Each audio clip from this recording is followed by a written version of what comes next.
Here are the mistakes. There's lots of them. I ran out of room. First, really happy to win. These young people have lost a lot of games in the fourth quarter the last 2 years, and we talk to them constantly about winning the fourth quarter. And thanks to our strength staff, our nutritionist, and our training staff, we're healthy, and we were fresh in the fourth quarter. And the guys played really hard and played really well. We messed up about everything in the kicking game you can mess up, so we've really got to go back and look at all that. We had some misalignments on defense early. We had some missed tackles early. I think that's going to happen normally now with modern day football because you don't tackle as much in preseason, and then we tackle better in the second quarter, in the third quarter, and the fourth quarter. We were very conservative with Sam Howell, obviously around the goal line early. And we felt like at halftime, he's a quarterback. We got to turn him loose. We got to let him go. And he just played a tremendous second half. I thought the game was over when he scrambled and made the first down, and we got the face mask call. That took it back, and then we gave them some opportunities. But the defense stepped up and took over and forced some turnovers, which we hadn't done the entire game to finish the game. So we screwed up in the end. We didn't hold the ball long enough. With the young quarterback, so we didn't let the clock run out, so we had to give him another shot. But I feel like that with the energy that we played with, the enthusiasm that we played with, the way that Sam played the second half, or really the fourth quarter, we can eliminate a lot of coaching mistakes, and we have a chance to be much better than we were tonight, or today. I like Will Muschamp a lot. I know it's hard when you're coaching against a friend, a guy that's coached with you. So I hate that for him, but I'm really, really happy for these young people, and I've never seen a happier group in the dressing room than they were tonight. The 05 National Championship team was not any happier than this team tonight, so I'm really, really proud for them. And it should be easier to coach them on Sunday. When you win, you can coach them harder. We can really get after them now because they know Miami's really talented and very good. So that's going to be an electric atmosphere on Saturday night at home, and they can't wait. Matt, you mentioned is this part of the reason you came back is days like this, leading young men like this and getting the thrill of the victory? Yes, I think the biggest thing is Sally and I came back because we want to mentor the kids and young coaches and be around them, and that's really important. You can't do that without winning. And we had a wonderful 10 months. I mean, everybody was so good. We're selling tickets and we're raising money and things are great. If you don't win, that all stops. People are a lot more excited about. I bet the 300 tickets we had left for Miami probably got bought in the last hour. That's the way fans are. They want to come and see somebody win. And we're in the education business during the week, and we're in show business on the weekend. And that's just what it is. So, yes, to your answer that those kids will listen to us better tomorrow because they were able to go through the process that we told them would help them win. They won. We can do a lot better. We did first time staff together. We just messed up a bunch of stuff. And they're so happy too. But the other thing that Sally made me promise is we beat Colorado once 38-14, and I was mad because it wasn't good enough to beat Alabama and USC, and I was miserable and yelled at everybody. We were 25-2 at Texas. I was mad because we lost the national championship. And she said, if you come back and have an ugly win, you better be pumped. And I am so pumped. So, Miss Sally, I'm really happy with this ugly win. So we can fix a lot of things. Nearly half their total yardage came in the first two possessions. What did you guys do after that? Jay Bateman's really good. He number one, we settled down. The linebackers had never been to game. At linebacker, I mean, can you imagine? Chaz Surratt is out there as a quarterback this time last year. He's never been in a college football game on defense or as a linebacker. And we're yelling at him for lining up wrong. I mean, his world, his life had to be spinning out of control. And then you've got Jeremiah Gemmel, who's never played. So poor Jay, who's emotional anyway, is, hey, no, move, go, no. So, oh my God, this is it. And then we had trouble getting lined up at defensive end, and you lose Trey Morrison on the first series, and you've already got Patrice Renee out of the game for the first half. So now we got Storm Duck, who's a true freshman, never played in the game, at one corner, and Greg Ross at the other corner. I mean, it was just the coaches did a phenomenal job with taking inexperienced kids and putting them in positions to win. Coach, why did you decide to take the handcuffs, I guess, off Sam in the second half? Well, we felt like we had to. We had 3 scoring opportunities, and we had some read plays in there that we felt like gave him opportunities to run, because he's a really good runner, obviously.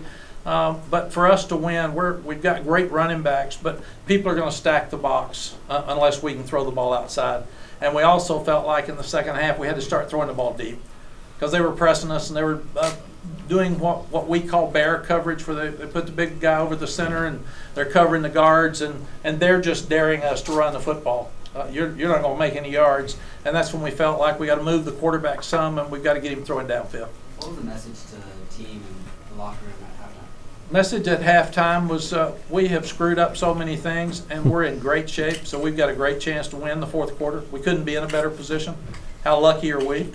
So you just got to believe, and you got to keep playing. And I told the coaches, your job is to walk out of our little meeting and walk into your meeting with the players and convince them how they're going to win a game. And then my job is to convince the coaches and the players how we're going to win a game.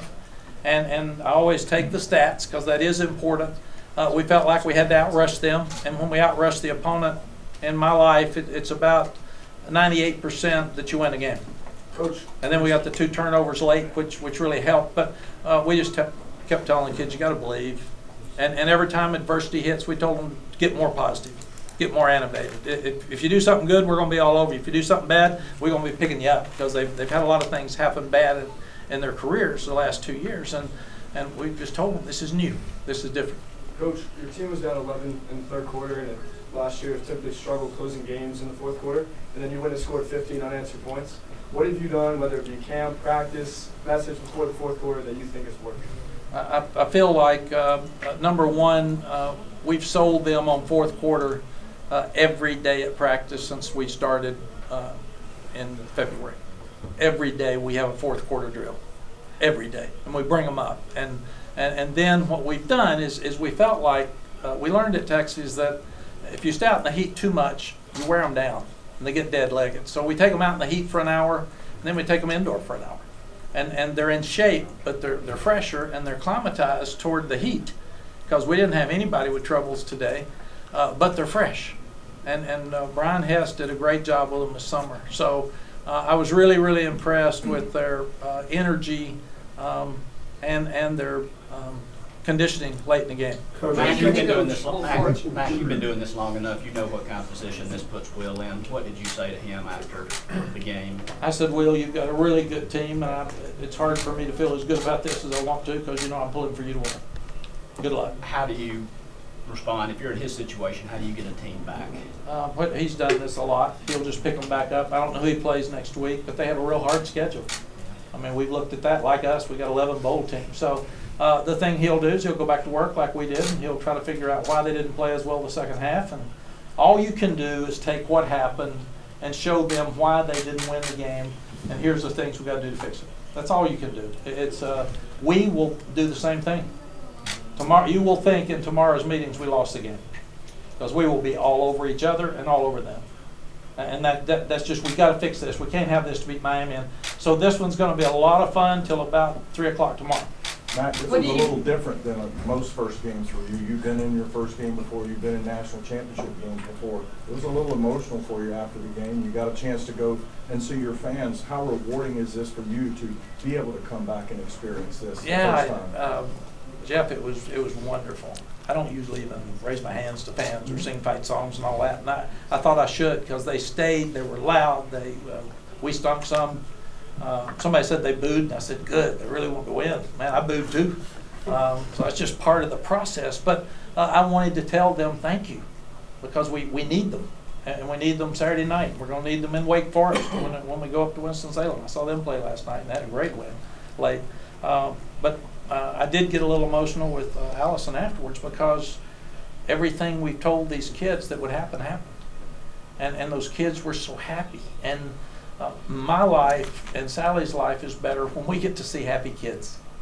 I mean, the process that we've done, the people that we've brought in gave them opportunities to be happy.